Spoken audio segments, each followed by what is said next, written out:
Olá, querido, olá, querida de Jesus, muito bem-vindos ao nosso canal, fiquem à vontade aqui, mais um dia, né, para estudarmos juntinhos a palavra do nosso Deus. É bom tê-lo aqui comigo, viu?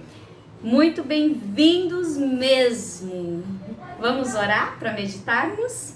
Santíssimo Eterno Deus, obrigada, Pai, Pai querido, Pai amado, Deus justo, poderoso e fiel.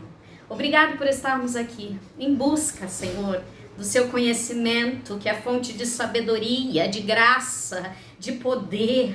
Jesus, muito obrigado por ser conosco, porque Tu és o nosso Deus, a nossa fortaleza, Deus forte, em quem confiamos. Jesus, eu peço nesse momento que o Senhor alcance cada ouvinte, todos que aqui chegarem, que saiam cheios da Tua presença, que recebam aquilo que vieram, meu Deus, encontrar. Oh, Jesus, usa-nos como instrumento em Tuas mãos. Coloca, Senhor Jesus, a capacidade de ensinarmos, de aprendermos uns com os outros. Coloca mais amor, coloca mais mansidão, coloca mais domínio próprio. Coloca, Senhor Jesus, os frutos do Espírito. Abre, Jesus, o entendimento, pois Teu é o maior entendimento, do Senhor é a maior sabedoria. A Tua palavra assim diz, Pai, que a Tua sabedoria, a força, nada é além de Ti, Deus. Portanto, Senhor, cubra-nos com Teu amor, Tua graça, Tuas misericórdias e as Tuas bênçãos, em nome de Jesus. Amém. Queridos, a palavra que o Senhor hoje confiou ao meu coração está no livro de 1 Reis, capítulo 18, vai vir nos contando, né, a história do profeta Elias. Elias, esse homem que foi um grande homem de Deus, né, um profeta. E aí, alguns podem perguntar, mas o que é um profeta, Luzia? O profeta, na verdade, era alguém que exercia ali, né? Tinha um destaque, né? Então, o profeta, ele fazia o quê? O papel, né? De anunciar as maravilhas de Deus. Ou seja, ele era extremamente usado por Deus. E nós sabemos que o profeta Elias, ele foi um grande homem de Deus, que exerceu, né? O seu chamado diante dos demais, né? Então, Elias aqui no 1 Reis, capítulo 18, vou lendo só alguns versículos que é para nos aproximarmos da história, né?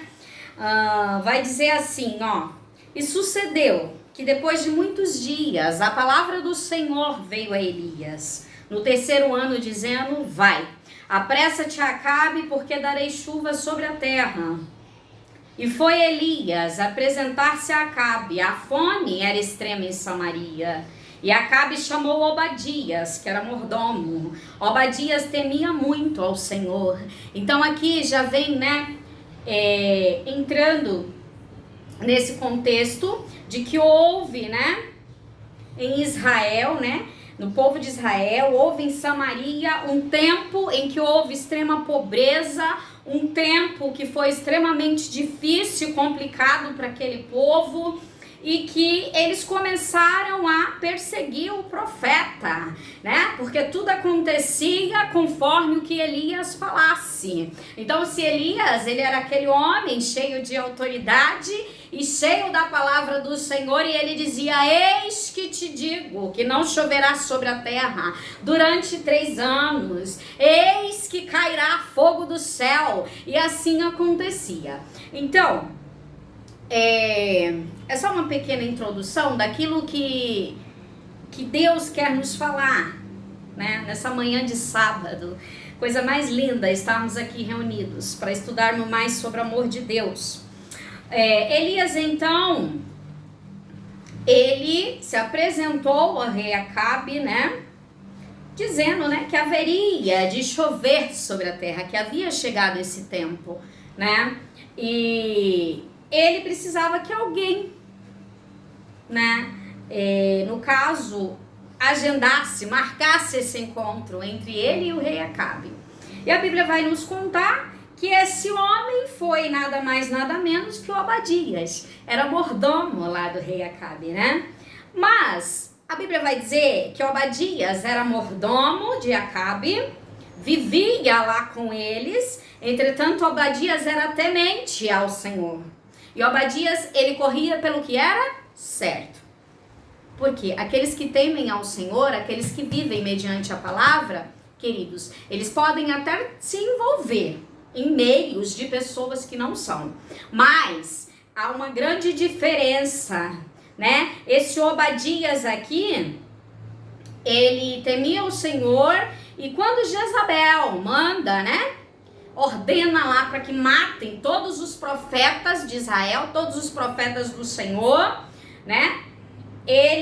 O que ele fez? Ele escondeu 100 dos profetas. Ele dividiu ali, né? Em grupos de 50, e ele conseguiu ali esconder numa caverna, numa cova, né? Ele deu aquele jeito. E mais que isso, ele sustentou com pão, com água. Então ele atendeu às necessidades daqueles homens de Deus ali naquele momento, tá?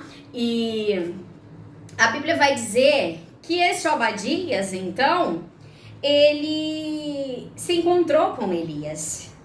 E Elias, né, fala para ele, né, que, olha, vai até Acabe e diz que você me achou e que eu quero vê-lo. E aí, ele teme naquele primeiro momento, que ele diz assim, e agora, lá no versículo 11, tá? 18:11, quem tiver suas Bíblias, por favor, vai dizer assim, agora dizes tu, vai, diz ao teu Senhor, eis aqui está Elias, e poderia ser que apartando-me eu de ti, o Espírito do Senhor te tomasse, não sei para onde, vindo eu dar as novas a Acabe, não te achando ele me mataria, porém, eu, teu servo, temo ao Senhor desde minha mocidade. Porventura não disseram ao meu Senhor o que fiz, quando Jezabel matava os profetas do Senhor, escondi os 100 homens do profeta, de 50 e 50, e sustentei com pão e água. E agora dizes tu, vai e diz ao teu Senhor que Elias está aqui, ele me mataria. É o Obadias dizendo assim, olha, como que eu vou fazer um negócio desse, né? Eu fiz tanto bem aos homens de Deus, e agora você quer que eu vá até Acabe e diz que você está aqui, mas se por acaso o Senhor, né, te chamar, ou se o Senhor te fizer mudar de ideia, como fico eu? Ele vai querer me matar. Aí, percebam que entra então, né, ele ficou em dúvida, né, nessa questão, porque a Bíblia diz assim, né, que Elias falou assim para ele, olha, como vive o Senhor, perante cuja face estou, hoje eu me apresentarei a ele. E aí o profeta Elias, ele diz para ele, olha, pode ficar tranquilo, eu tô te falando que hoje eu vou até ele, eu vou me apresentar a ele, marca esse encontro, né? E aí foi o que aconteceu. Então foi Obadias encontrar com Acabe e anunciou, né, que ele devia se encontrar com Elias. Então foi arranjado esse encontro. Esse Obadias aqui, uma vez eu estava ouvindo uma pregação numa igreja que eu fui visitar, e eu achei muito legal, porque o irmão que estava pregando lá, ele disse justamente que esse Obadias aqui, historiadores falam que foi o mesmo homem lá da viúva, lembra? Que era esposa de um profeta e que estava com dívidas e que queriam levar os 2 filhos. Provavelmente esse homem, ele fez, né, essa dívida aqui por conta dos homens de Deus, né? E lá na frente houve o retorno para sua esposa e para os seus filhos. Então Deus, querido, ele cuida daqueles que cuidam da sua obra. Ele cuida daqueles que cuidam dos seus. E isso é muito lindo, né? Então, o cuidado de Deus pelo seu povo vai além das nossas expectativas, né? Então, vai dizer, né, que eles se encontraram. E aí ele já começa falando assim, que Acabe, quando viu ele, diz assim: és tu o perturbador de Israel? Olha aí, o rei Acabe querendo, né, jogar as culpas, né, sobre o profeta Elias. Já foi chegando logo intimando, né? Tipo, o que você quer, ô perturbador? Né? Ô traidor? E aí, na verdade, o profeta, porque quem é de Deus fala a verdade, o profeta disse assim, ó: eu não tenho perturbado a Israel, mas tu e a casa de teu pai, porque deixaste os mandamentos do Senhor e seguiste a Baalim. Agora, pois, manda reunir-se a mim todo Israel, como também os 450 profetas de Baal e os 400 de Aserá, que comem na mesa de Jezabel. Então Elias falou para ele, né? Quando ele veio com aquela história: estás tu perturbando Israel porque vem me encher o saco, né? Elias disse assim, ó: eu não. Vigia, porque quem perturba é você. Ou seja, muitas vezes vai existir pessoas, amado, que eles vão querer respingar aquilo que eles são ou que eles fazem, transferindo culpas que na verdade são deles mesmos. Percebem aqui que quem perturbava e quem estava em erro era Acabe, e ele queria fazer justamente isso, transferir o erro, a culpa, chamando o profeta de perturbador de Israel. Só que o profeta, ele não era bobo. Ele então já chegou chegando e dizendo: olha aqui, eu, perturbador, não, já tu e tua casa, né? Então, a história vai dizer, né, que eles vão se reunir lá no Monte Carmelo contra todos aqueles profetas. E eu acho surreal, assim, a história do profeta Elias. Em questão de autoridade, poder, né, unção, eu admiro muito, muito mesmo. E a Bíblia vai dizer que eles foram, né, lá pro Monte Carmelo. E ele já chega falando também, né, pro povo, que lá no 21 vocês vão ver, ó, 18, 21. Então Elias se chegou a todo o povo e disse: até quando cochearei em dois pensamentos? Se o Senhor é Deus, segui-o, e se Baal, segui-o. Porém o povo nada lhe respondeu. Então disse Elias ao povo: só eu fiquei por profeta do Senhor, e os profetas de Baal são 450. Deem-se-nos, pois, 2 bezerros, e escolham para si um deles e dividam em pedaços, ponham sobre a lenha, porém não coloque fogo. Então eu prepararei o outro bezerro e porei sobre a lenha, mas não lhe colocarei fogo. Então invocai o nome do seu Deus, e eu invocarei o nome do Senhor. E há de ser que o Deus que responder por meio de fogo, esse será Deus. Então isso aqui foi a proposta. Houve o encontro, houve a proposta. E Elias dizendo assim: vamos ver agora, vamos provar quem que é o verdadeiro Deus? Vocês topam? Né? Porque já não tá legal. Vamos fazer assim? Vamos nos encontrar em tal lugar e vamos colocar isso aqui, ó. Vocês estão dizendo que eu não sou de Deus. Vocês andam dizendo por aí que o meu Deus é fraco. Vamos provar agora? Vamos ver.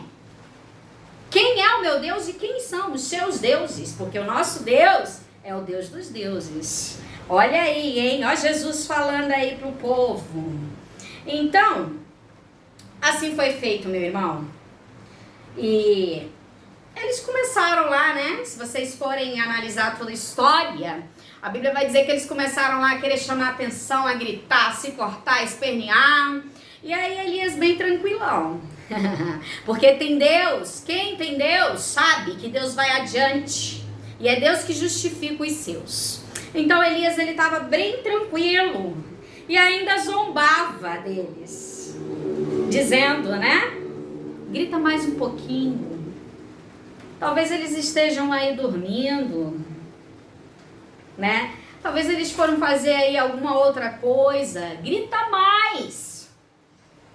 Ué, existem situações que você já está a par de tudo, que o próprio Deus te direciona, vai te guiando, te mostrando, e nego achando que tá abalando. Só que você lá no seu íntimo tá assim, esperneia mais, grita mais, se aparece mais. Não tem problema não, querido. Meu Deus é maior, né? Então, vai dizer que eles clamavam em alta voz. Se retalhavam e tudo. E profetizaram eles, né? As ofertas, os manjares e tudo mais lá daquele sacrifício. E nada deu, né, querido? Quando chegou na vez do Elias, ele dividiu o bezerro em pedaço, pôs sobre a lenha, encheu de água 4 cântaros e derramou sobre o holocausto sobre a lenha. E fizeram segunda vez. Ele pediu para fazer também a terceira, de maneira que a água corria ao redor do altar. E até o rego ele encheu de água. Sucedeu, pois, que ofereceram oferta de manjares. O profeta Elias se chegou e disse: Ó Senhor Deus de Abraão, Isaque e Israel, manifesta-se hoje que tu é Deus em Israel, que eu sou teu servo e que conforme a tua palavra fiz todas essas coisas. Então Elias aqui, ele fez aquilo que ele estava propício a fazer, que era, né, marcar o encontro, que era ali oferecer o sacrifício, né? E eu acho tão linda essa parte quando diz que envolveu, né, o altar em água, porque se formos pela lógica, água, fogo, né, pela lógica não daria muito certo. Mas eu estava justamente pensando nisso. E o Senhor, ele bradava o meu coração e dizia assim que nós não devemos ir pela lógica humana. Aquilo que a gente muitas vezes não enxerga, ou que a gente vê o contrário, ou como dano. Na verdade não. Talvez seja através daquilo ali que vamos viver o sobrenatural de Deus na nossa vida. Que nós vamos viver as promessas. É através, né, de muitas vezes o não olhar para a lógica, né, de não ser confundido pela oposição. É muitas vezes, porque, gente, ele estava sozinho, vamos combinar.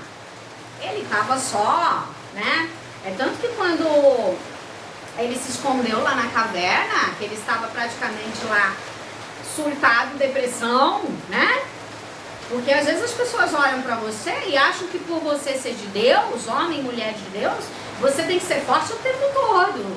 Ao contrário, nós que buscamos a Deus, nós temos a ciência do quão fracos, do quanto miseráveis e frágeis nós somos. Eu, pelo menos, eu tenho essa ciência. E eu procuro sempre a força que vem do alto. Tá entendendo? Pode estar todo mundo, meu querido, contra mim, contra você. Se nós temos a Deus, nós temos tudo. E hoje eu pedi ao Senhor uma palavra e Ele me deu essa palavra. E que bom, porque era algo que eu precisava ouvir nesse momento, né? Então, é uma forma de Deus dizer: olha, Luzia, olha como Elias estava só e como eu fiz na vida dele, né? Operei lá o milagre, dei todos os profetas na mão dele, ele acabou com todos, a espada, a fio de espada. Tá temendo o quê, minha irmã? Tá temendo o quê, meu irmão? Maior é nosso Deus. Olha que coisa linda. Então, essa história, né, do profeta Elias, ele vai, aí a Bíblia vai dizer, né, que ele então, após esse episódio, né, que caiu o fogo do Senhor, consumiu ali todo o holocausto, né, e todo o povo, né, eu disse todos, e Deus quando quer honrar, meu irmão, mulher e homem de Deus, ele faz todos verem, inclusive aqueles que duvidaram. Então, ó, o que vendo todo o povo, caíram sobre os seus rostos e disseram: só o Senhor é Deus, só o Senhor é Deus.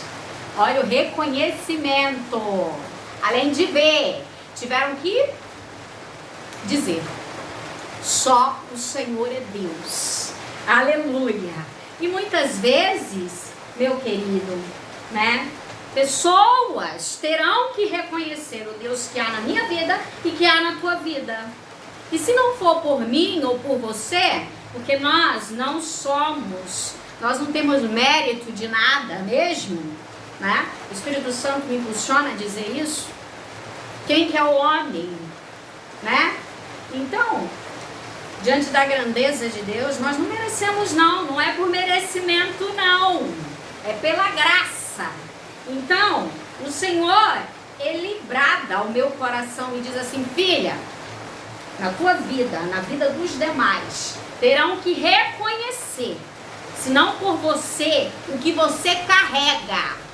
Reconhecerão. Porque o Deus de Israel, Ele não brinca de ser Deus. Portanto, querido, muita gente terão que ver e terão que dizer na sua vida: só o Senhor é Deus. Isso se cumpriu porque foi o próprio Deus, né? Na vida dela, na vida dele, entendeu? Então, vai dizer, né, que ele foi pro monte, né, se inclinou lá, né, de joelhos, e aí ele disse pro moço dele, né, perguntou: olha pro lado do mar. Aí a Bíblia vai dizer que ele sobe, ele olha e ele diz: não há nada. Então ele disse: volta lá 7 vezes, né? E quando ele foi, ele fala assim: eis aqui uma pequena nuvem, como a mão de um homem subindo do mar. Então disse ele: sobe, diz a Acabe para aparelhar o carro e descer, né? Porque senão a chuva vai prender ele aqui. Avisa lá para ele que a chuva vai cair, né? E a mão do Senhor estava sobre Elia, o qual cingiu os lombos e veio correndo perante Acabe até a entrada de Jezreel. Eu acho tão profundo isso aqui, né? Porque existem momentos, existem situações na minha e na sua vida que nós até vamos olhar ao redor, porém nós não vamos perceber. E vamos dizer assim: não, nada ainda. Não está acontecendo nada, não tem nem cheirinho de novidade ou de acontecimento. Mas ele diz assim: volta lá 7 vezes, se for preciso. Você não entendeu, não? O Senhor está dizendo aqui para mim e para você: não desiste não. Muito menos de primeira. Se necessário for, vai 7 vezes. Mas vai. E aí, quando ele diz assim: agora sim eu tô vendo, né? Uma pequena nuvem com a mão de um homem subindo do mar para criar os mananciais. Ah, queridos, Deus, Ele é tremendo. Quando Ele quer, Ele faz seus mistérios, seus milagres. Quando Ele quer, Ele opera na vida dos seus, né? E isso é de uma grandiosidade. O profeta Elias, ele viveu momentos também onde a sua fé era testada, né? Onde teve a história lá, né, da viúva, momentos de solidão na caverna, onde o próprio Deus diz para ele: sai para fora, né? E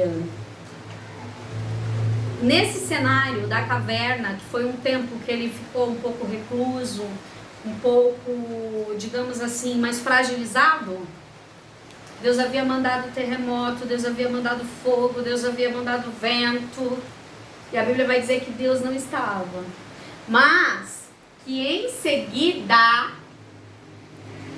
é porque Deus já estava com ele, né? Mas em seguida ele ouviu o sussurro, a voz mansa e suave do Senhor. Porque, queridos, o profeta Elias, ele achava que ele estava só. Ele pensava que todos o haviam abandonado e que só ele estava ali, né? Seguindo as orientações do Senhor. Quando que não? Tinham mais pessoas. né? É claro que Deus escolheu ele para quê? Para realizar coisas específicas naquele momento, né? Porque aquela Jezabel, só o sangue do cordeiro, né? A Bíblia vai dizer que mesmo acontecendo tudo isso, ela impõe um pouco de medo no profeta, a ponto dele querer se esconder, a ponto dele pedir a própria morte. E não sou eu que estou dizendo, leia a Bíblia. Estou dizendo isso, meu querido, porque existem pessoas que muitas vezes assistem esses vídeos e aí nego diz assim, sabe o que é isso? É ela querendo se aparecer. Não preciso me aparecer para nada e nem para ninguém. Só que eu tenho o dever e o querer também, porque é o que eu quero, levar a mensagem de Cristo para os demais e principalmente para os gentios. A nossa pregação, irmão, é claro que a gente tem que exortar os irmãos em Cristo. Mas se eles já estão em Cristo e se eles já têm, né, a Cristo, o Espírito Santo, se já receberam, se já se batizaram, se já estão ali na comunhão, porque estar em igreja não significa que estão salvos, não confunda. Existem muitas igrejas por aí que, infelizmente, Deus não se agrada até. Não sei nem se está no meio, né? Mas o mover do Espírito, eu digo, né, queridos? Mas esse canal, ele é também para mim, para você, para nos achegarmos mais à palavra de Deus, muitas vezes para relembrar, né? Porque muita gente conhece a história, mas é o que eu sempre digo aqui. A cada vez que lemos, vem uma revelação nova. Para mim, né? É assim, o Espírito Santo brada no coração, ministra de maneira espetacular, né? Então, mas principalmente para os que não conhecem, né? Então, eu acho que é super importante cada um fazer a sua parte. E se você não motiva alguém, pelo menos não queira atrapalhar, meu irmão. Eu sou dessa opinião. Então, assim, se eu não consigo ajudar alguém, né, em tal tarefa, em tal ação, a minha conduta como cristã, eu também não vou querer atrapalhar o irmãozinho e a irmãzinha. Não desejo mal a ninguém, peço sempre amor, humildade ao Senhor, porque o Senhor sim conhece o meu coração. Eu não sou o que as pessoas dizem, eu sou o que Deus sabe a meu respeito, né?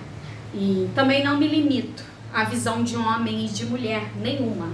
Então, Elias, ele foi escolhido naquele momento específico para realizar maravilhas, porque quem é profeta de Deus fala e acontece.